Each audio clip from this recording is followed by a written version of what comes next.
viejos, porque no tienen todavía, ¿verdad? Pero bien, Adalberto es un gran amigo. Bueno, Rodney. Empieza, amigo, empieza. Es fuerte el camino que queda así.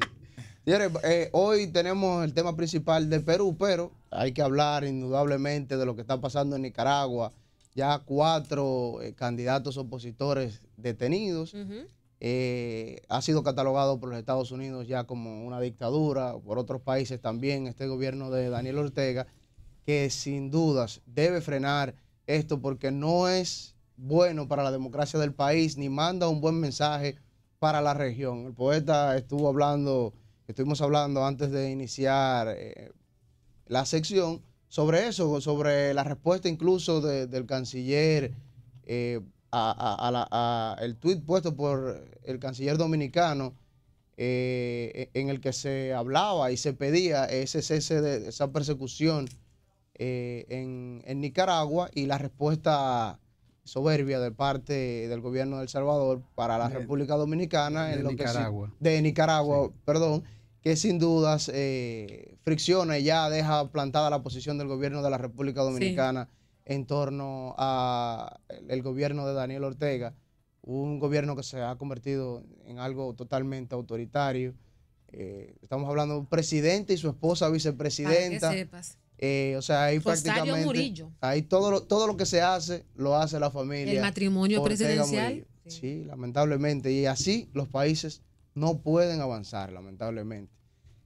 Vamos a ver en qué queda este proceso de las elecciones. Ya ellos están tomando sus medidas, es parte de la misma estrategia para hacerse del poder, pero vamos a ver si la presión internacional puede hacer aflojar. Independientemente de los errores y del mal manejo del presidente de Nicaragua, los números de él, ¿cómo están? Háblame de los números. En este momento, ¿qué dice la población nicaragüense de un nuevo mandato de Ortega? Ha bajado mucho. ¿Cuánto tiene? Ha bajado mucho. Los números exactos ahora mismo no los tengo, pero ha bajado mucho la popularidad por el mismo nivel autoritario. Recuerden que hace par de años se le han armado varias protestas pidiendo su cabeza. Y realmente esto que está formando es parte de la misma estrategia para mantenerse en el poder, porque él sabe que ya no tiene la fuerza de antaño para ganar unas elecciones de manera limpia y transparente. Por eso entonces está tratando de neutralizar a sus contrincantes. Algo está pasando en el mundo y sobre todo en América Latina. Daniel Ortega fue uno de los 7 comandantes de la Revolución Sandinista. Por cierto, fue en el mes de agosto, alrededor de julio-agosto, el proceso del 79, en pleno ciclón David, triunfó esa revolución, y entonces él y el hermano Humberto Ortega, que era ministro de la Fuerza Armada, y se retiró. Yo creo que lo que debió de ser Daniel Ortega. Pero ¿qué pasa? Daniel Ortega, después de eso, perdió en unas elecciones y después ganó. Y después lo derrotó Chamorro. El problema de ahora es que eso es inaceptable. Que usted quiera hacer un proceso político y tenga presos los 4 candidatos presidenciales de la oposición. Sí. Eso, yo no sé cómo se llama, Michael Miguel. Yo no sé si eso es dictadura.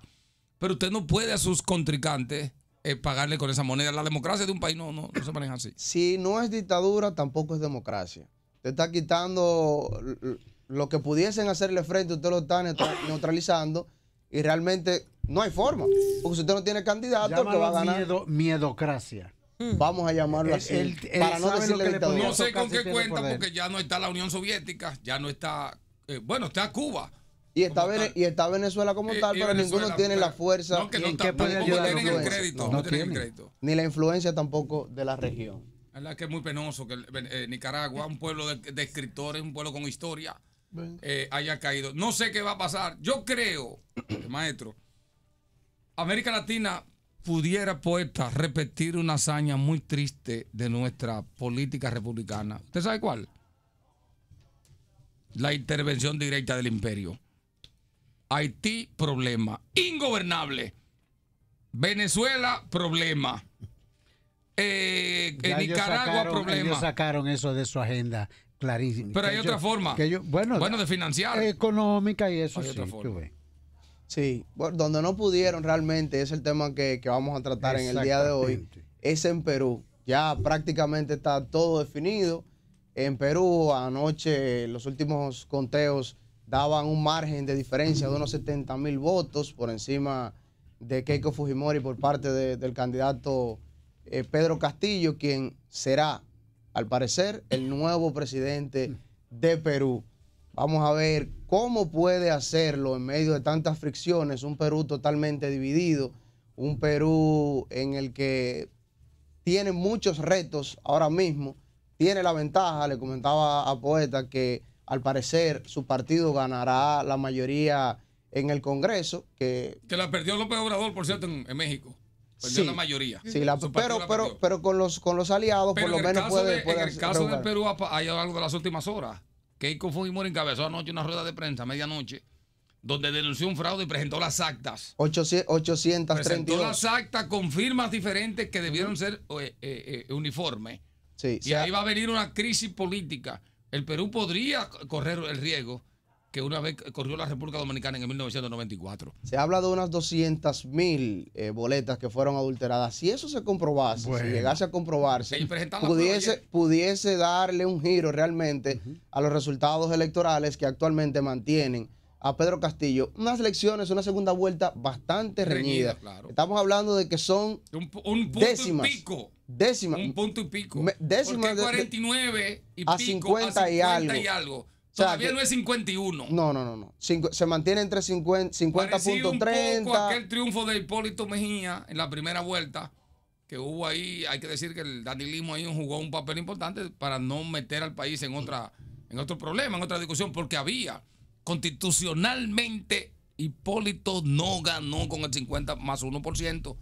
Esa es los datos, es así. Ahora aquí parece mentira, tanto que uno critica a la República Dominicana, Poeta, pero aquí hasta cierto punto hay madurez política en esa parte. Sí. Y parece que no la va a ver en el Perú. No creo realmente que haya en Perú. Esta es la tercera vez que Keiko intenta llegar a la presidencia, la tercera vez que pierde. O sea, estamos hablando que 3 mandatos consecutivos no ha podido hacerse con la presidencia. Esta, aunque fue muy reñida y llegó a la segunda vuelta igual que las otras, no pudo, aún con las alianzas, porque realmente Perú está totalmente Pero López Obrador perdió como 5 veces.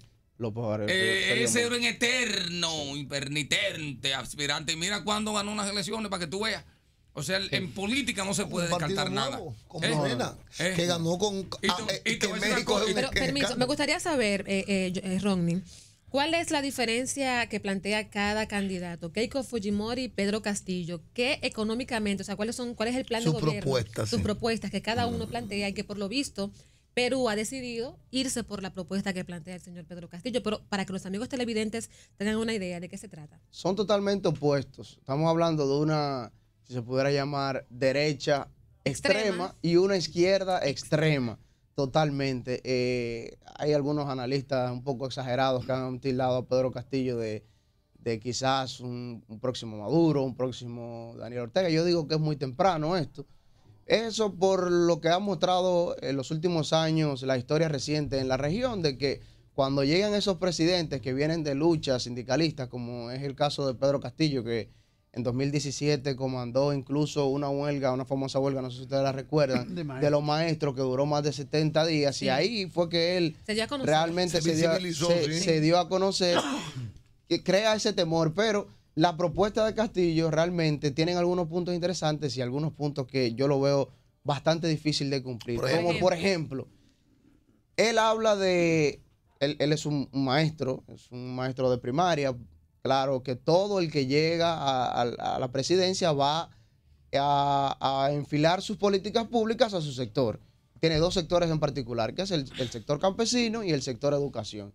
Él habla de que en su gobierno se estaría aumentando la entrega de 3.5% del Producto Interno Bruto a un 10% para educación y otro 10% para salud. Algo que en 5 años es prácticamente... Que no se ha hecho en América Latina todavía. No, sería algo, un hito histórico, sí, pero algo muy difícil, contando en que Perú no se pueden reelegir, por lo menos en periodos consecutivos. O sea, son 5 años y si tú quieres aspirar a un nuevo mandato, tienes que esperar que pasen otros 5 años y entonces volver a subir. Estamos hablando en un Perú que en 5 años ahora ya han pasado 5 presidentes. Estamos hablando de Ollanta Humala, Pedro Pablo Kuczynski, luego le siguió Martín Vizcarra, ahora el señor Manuel, y ahora entonces Pedro. Y todos los presos, y todos los presos. De los últimos, del año 1985 a la fecha, escuchen bien, del 85 a la fecha han pasado 8 presidentes por Perú.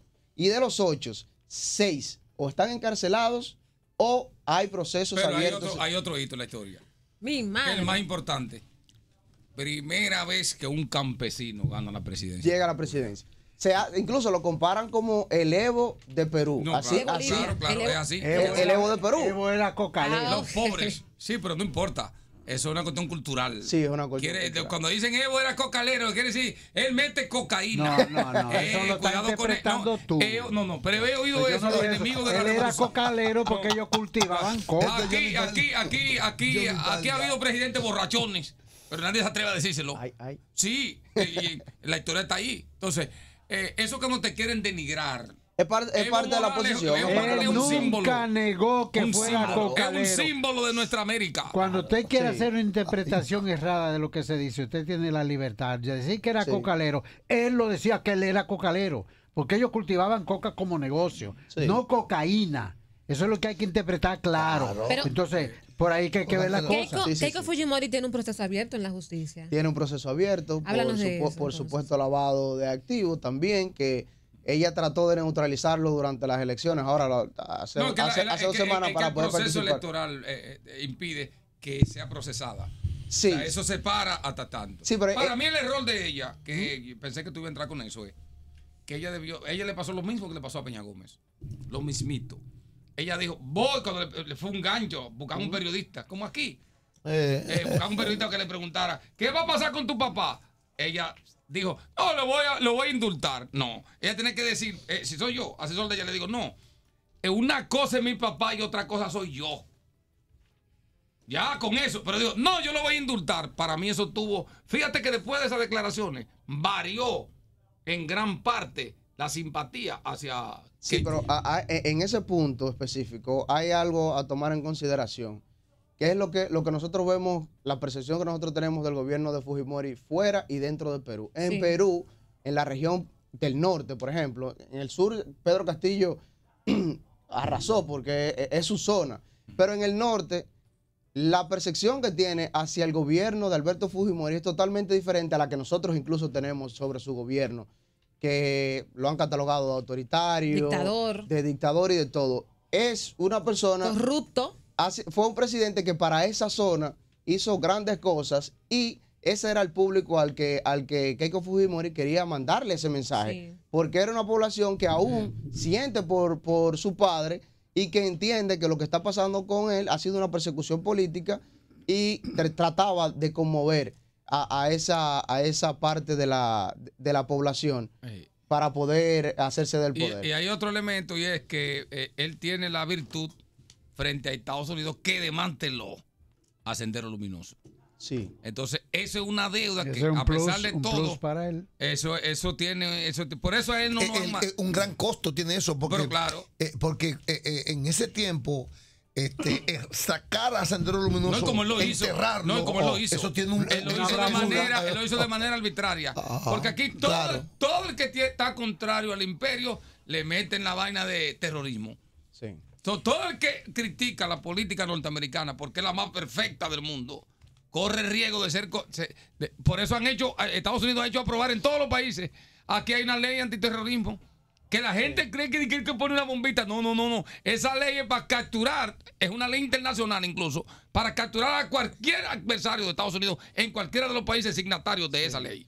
Sin embargo, esa misma medida de Fujimori en su tiempo fue lo que terminó hundiéndolo. Yo comentaba hace 2 semanas, cuando tratábamos el tema de Perú, de que él atacó a Sendero Luminoso y logró... de madrugada, yo me acuerdo. Y logró disolverlo. Sin embargo, hablábamos que Sendero Luminoso utilizaba a la sociedad, a la población, como escudo. Y los propios militares mataban personas sin saber si pertenecían a Sendero Luminoso realmente o era un escudo. Y eso es lo que provocó que esas 15 personas que asesinaron por parte de él que él mandó a asesinar supuestamente para pegarse a la guerrilla. Para supuestamente para él eran miembros de Sendero Luminoso. O sea que ese ataque era dirigido directamente a Sendero Luminoso, supuestamente. Entonces luego se dio el caso de que no pertenecían a Sendero Luminoso, sino que eran parte de la misma estrategia utilizada por ellos para cubrirse. Pero para los más jóvenes, la República, ya va a terminar. Para los más jóvenes, la República Dominicana jugó un rol en ese proceso. En aquel secuestro estaba el embajador nuestro allá, en esa embajada. ¿Ustedes recuerdan eso? Los más jóvenes recuerdan eso, que vivimos momentos difíciles porque él estaba dentro de los capturados. Vamos a despedir la intervención del señor Ronnie de la Rosa y su segmento internacional muy interesante. A mí me gustó, aprendí mucho hoy. Es bueno dar esa vuelta por el esa mundo. Mirada. Gracias. En un minuto resumir. No, en 30 segundos. En 30 segundos resumir lo que le queda a Perú.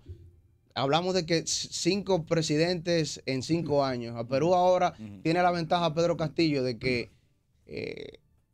gobernará con un Congreso que allá es unicameral, solamente una Cámara, que no es opositor, que es lo que terminó tumbando los otros gobiernos, ya que un presidente por cualquier cosita podía ser llevado a juicio político, aún cuando no hubiese pruebas, simplemente por una acusación, y terminaba con el mandato. Por esa parte, Pedro Castillo pudiese estar un poquito más tranquilo, pero vamos a ver cómo va. Los pacientes del Hospital Central de las Fuerzas Armadas, Pichardo, Burgos y Yangler, están dializándose y están viendo este programa. Querían que antes de despedirlo les mencionáramos, así que un abrazo grande. Pichardo, Capitán Burgos y Yangler, un abrazo para ustedes. Ahí está en pantallas también, qué bueno que la pudieron poner. Hasta aquí llega la transmisión de Digital 15, señores. Seguimos por Aster y por la 93.3 FM. Y ustedes, chicos, sigan dializándose y portándose bien.